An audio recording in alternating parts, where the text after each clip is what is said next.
ইদা সাল্লাতিল মারআতু খামসাহা, মহিলারা যদি 5 ওয়াক্ত নামাজ পড়ে, ওয়া সামাত শাহরাহা, রমজানের রোজাটা ঠিকমতো রাখে, ওয়া আতাআত যাওজাহা, স্বামীর আনুগত্য যদি করে, ওয়া হাফিজাত ফারজাহা, নিজের সম্ভ্রমকে যদি হেফাজত করে, তাহলে জান্নাতের আল্লাহ রাব্বুল আলামিন 8টা দরজা যে কোনোটাতে তাদেরকে ঢোকার সুযোগ করে দিবেন, তারা জান্নাতে প্রবেশ করতে পারবেন।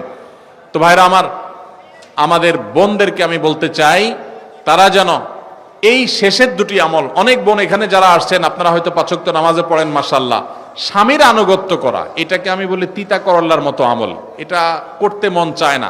অনেক মহিলা আছেন কোরআন তেলাওয়াত করতে রাজি, দোয়া দুরূদ পড়তে রাজি, সবই ঠিক আছে, স্বামীর কথা শুনতে রাজি না, স্বামীর কথাটা মানতে রাজি না।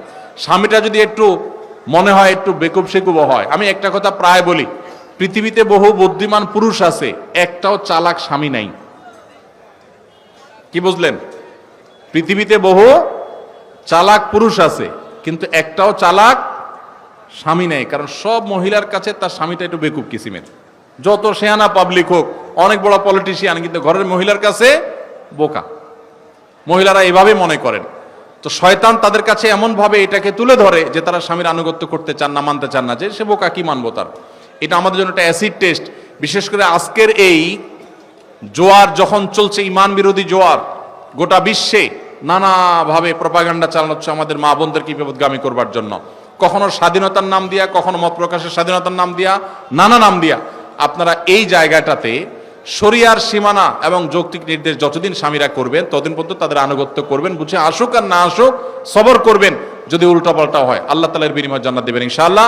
সেই সাথে চেষ্টা করবেন নিজের সম্ভ্রমকে হেফাজত করার, মেয়েদেরকে ছেলেদেরকে চরিত্রহীন যেন না হয় সেই পথ থেকে তাদেরকে বাঁচিয়ে রাখার চেষ্টা করবেন। মা বোনদের প্রতি নাসিহা থাকলো।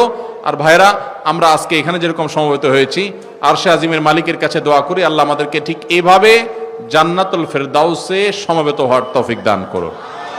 জান্নাতে ইনশাআল্লাহ যদি আল্লাহ আমাদের সবাইকে যাওয়ার তৌফিক দান করেন, তাহলে সেখানে মুসাফা হবে, বৈঠক হবে, অনেক কিছু হবে, সেলফিও হয়তো হবে, কোনো অসুবিধা নেই ইনশাআল্লাহ।